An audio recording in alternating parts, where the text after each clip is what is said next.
তোমরাও কি বারাণসী ভ্রমণ করার প্ল্যান করছো? তাহলে একটু দাঁড়িয়ে যাও, এই ভিডিওটা তোমাদের অনেক কাজে লাগতে পারে।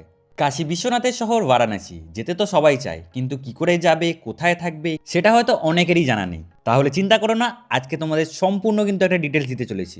বারাণসী তোমরা দুইভাবে যেতে পারবে, এক ট্রেনে আর এক বাসে। আমরা গ্রিন লাইনের বাসের অপশনটাই চুজ করেছিলাম। একদম কমফোর্টেবল জার্নি করার জন্য এই বাসের অপশনগুলো পারফেক্ট। একদম ঝাঁ চকচকে বাসের ইন্টেরিয়ার, আর দেখো ওঠার সঙ্গে সঙ্গেই আমাদেরকে স্ন্যাক্স দিয়ে চলে গেছে। আর ভাড়ার কথা যদি বলো, এই বাসগুলোতে প্ল্যানেট থেকে বারাণসী পর্যন্ত ভাড়া লাগে ওই 1000 থেকে 1500-র মধ্যে। রাতের বাস জার্নি, বাইরে দেখার মতো কিছুই নেই। সেই কথা মাথায় রেখে গ্রিন লাইন কিন্তু দিয়ে দিয়েছে পার্সোনাল একটা করে এলইডি। পরের দিন ঠিক সময়ে বাস তোমাদেরকে নামিয়ে দেবে লেহেরতারা বাস স্ট্যান্ডে। সেখান থেকে একটা অটো নিয়ে এবারে তোমাদেরকে চলে আসতে হবে গধুলিয়া চকে, কারণ এখানেই তোমরা পাবে থাকার জন্য ভালো ভালো হোটেল।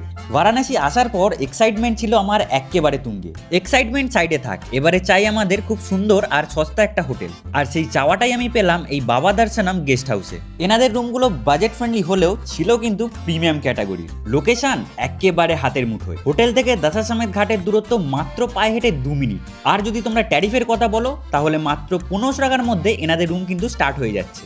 এই ভিডিওতে এতটুকুই থাক, পরের ভিডিওতে আরো অনেক কিছু অপেক্ষা করছে তোমাদের জন্য। তাহলে পেজটাকে ফলো করতে কিন্তু ভুলো না। দেখা হচ্ছে তোমার সাথে আবার পরের ভিডিওতে।